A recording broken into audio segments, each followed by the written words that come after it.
Amici, buongiorno. Oggi vi faccio un confronto comparativo tra i due monopattini che ho utilizzato negli ultimi periodi. Quindi sulla destra vedete il Segway Ninebot G30 Max, mentre sulla sinistra lo Xiaomi Mi Pro 2.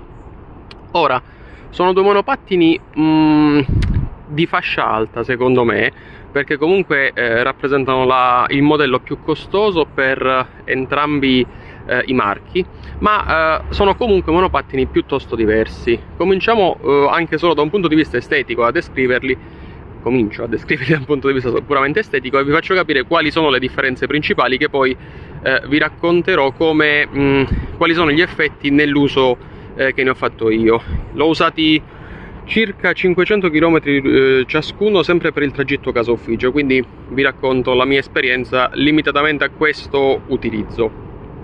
Cominciamo dal basso. Ruote con la camera d'aria per lo Xiaomi e invece sono tubeless per il G30 Max, per il Segway G30 Max. Questo si traduce in la possibilità di tenere le ruote tubeless, quindi quelle del G30 Max, un pochino più sgonfie rispetto a quelle dello Xiaomi, e questo permette di ammortizzare un pochino meglio le asperità del terreno. E poi comunque una ruota un po' più grande, quindi da 10 pollici rispetto a una da 8 pollici e mezzo, effettivamente garantisce un po' più di stabilità e già di suo permette di andare un po' meglio sui pavé, sui sanpietrini, sui tratti in cui il terreno è un po' più sconnesso. Poi continuiamo sulla pedana che è, come vedete, più stretta sullo Xiaomi, piuttosto larga sul Ninebot, e questo sì, rende il Ninebot chiaramente più comodo, vabbè, questo è evidente. Altra cosa, il Ninebot ha la trazione posteriore, lo Xiaomi quella anteriore, e in termini di guida credo sia più appagante la trazione posteriore. Saliamo un po' di livello. Manubrio. Il manubrio del Segway è leggermente più alto di quello dello Xiaomi, quindi a me non cambia la vita. Sono alto circa 1,80 m, però magari per le persone più alte questo potrebbe essere un handicap dello Xiaomi. Poi altra cosa,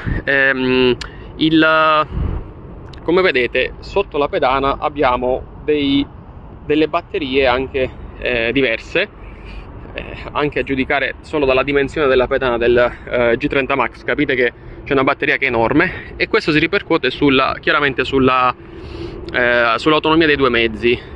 Credo che per un utilizzo casa ufficio l'autonomia offerta dello Xiaomi, che di circa, nel mio caso, oscilla tra 30 e 40 km a seconda di come lo guido, è più che sufficiente, perché il tratto, non so quanti di voi utilizzino il monopattino per più di 10 km a tratta, poi diventa davvero pesante, anche proprio il viaggio diventa davvero poco comodo.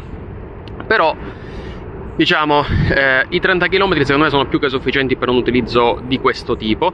Sta di fatto che il G30 Max arriva anche a oltre 50 km, quindi molto dipende da quello che ne fate voi, dall'uso che ne fate. Personalmente faccio più volte il tragitto casa ufficio e lo ricarico più di rado.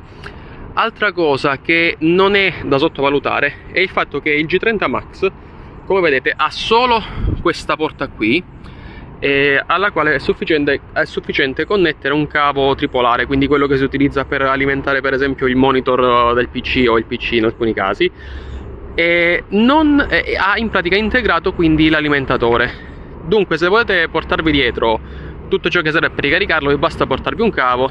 Nel caso invece dello Xiaomi bisogna portarsi proprio il caricabatteria, che è un pochino più grande. Nulla di trascendentale, però questa è una differenza che vi rimarco.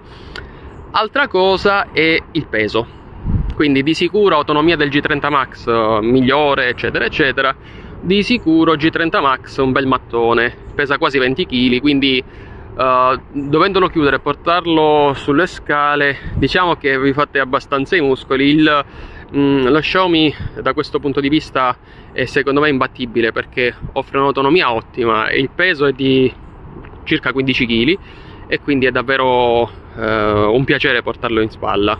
o anzi a braccio, nemmeno in spalla, perché pesa tipo quanto una cassa d'acqua o poco più. Altro tema, meccanismo di apertura. In entrambi i casi è lo sterzo che si piega con un aggancio che è diverso. Questo, come vedete, è posteriore ma ha comunque il blocco.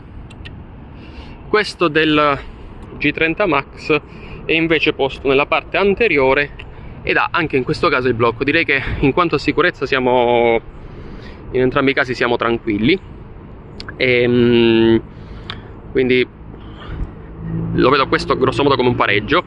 Frenata è diversa nei due casi, perché nello Xiaomi, tirando il freno, questo agisce sulla ruota posteriore. Nel caso invece di G30 Max, questo agisce principalmente sulla ruota anteriore.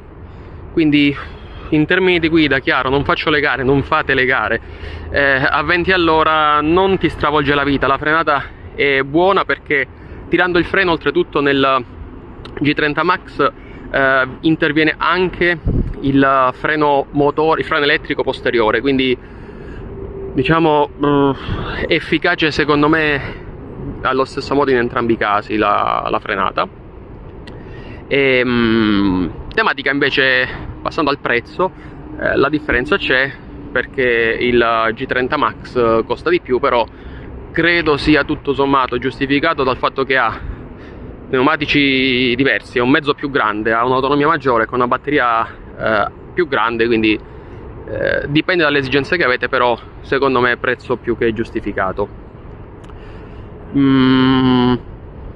Di altro credo di avervi raccontato più o meno tutto. Vabbè, vedete poi i vari video che ho fatto sull'autonomia, quindi se volete un approfondimento sull'autonomia, sulle condizioni meteorologiche in cui ho testato i mezzi, magari vi lascio i link in descrizione e ve li linko qui in alto. Però per lo più dovrebbero essere queste le considerazioni che insomma vi lascio. Anzi, vabbè, cosa carina vi aggiungo: campanello del G30 Max, iper comodo. Questo un po' meno comodo perché è meno immediato, bisogna spostare la mano. In questo caso in pratica ce l'hai proprio subito a portata. Null'altro di rilievo da segnalare, quantomeno relativamente alla mia esperienza, però al solito se avete suggerimenti, dubbi o altro, lasciatemeli nei commenti e vedrò di rispondervi appena possibile. Ciao a tutti!